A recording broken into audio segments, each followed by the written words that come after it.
Hey there, welcome to my first tutorial video where I'm going to show you how to properly add 3D to your graffiti letters. From time to time, I see graffiti pieces where the 3D is not so good. For example, this one starts out good, but then over here it gets pretty wonky. So I'm going to show you the basic techniques of adding 3D to your graffiti letters. So let's do it. Now let's put that in visual format. Most of you will be familiar with the diagram I'm about to use. So this is a square, 2D square. We know its length and its height, but not its depth. How do we find its depth? Well, imagine this is a cube. And if we took that cube and turned it in any direction, we'd be able to see the sides opposite of the turn. So if we took this cube and we turned it up, you'd be able to see the bottom. If you turned it down, you'd be able to see the top. Turn it right, you'd be able to see the left. Turn it left, you'd be able to see the right side. So for this demonstration, we're going to turn the cube up and to the right on a 45-degree angle, which means we'll be able to see the left side of the cube and the bottom of the cube. So now we know its width, or some call it the depth, depending on which profession you're in. And what we do is apply this concept to your letters and numbers. When first starting out, I highly recommend using a ruler. It'll help keep your lines straight and at the same length.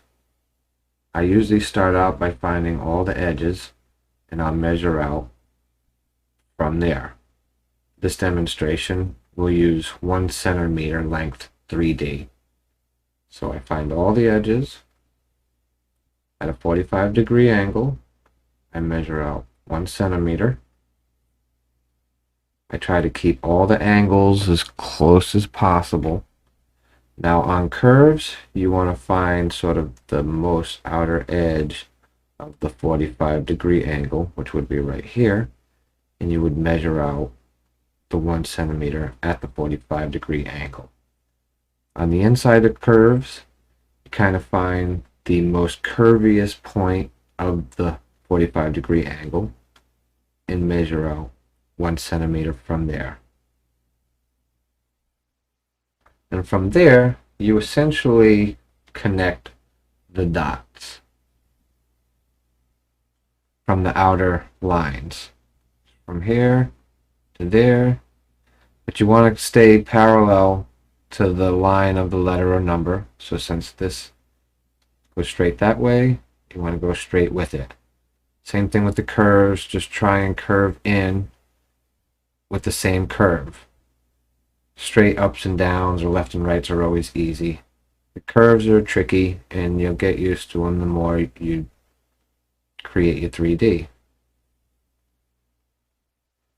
Just like that. Then we can add it to the D. Find the corners. Measure out 1 centimeter at a 45-degree angle. Find the curviest part on the outside.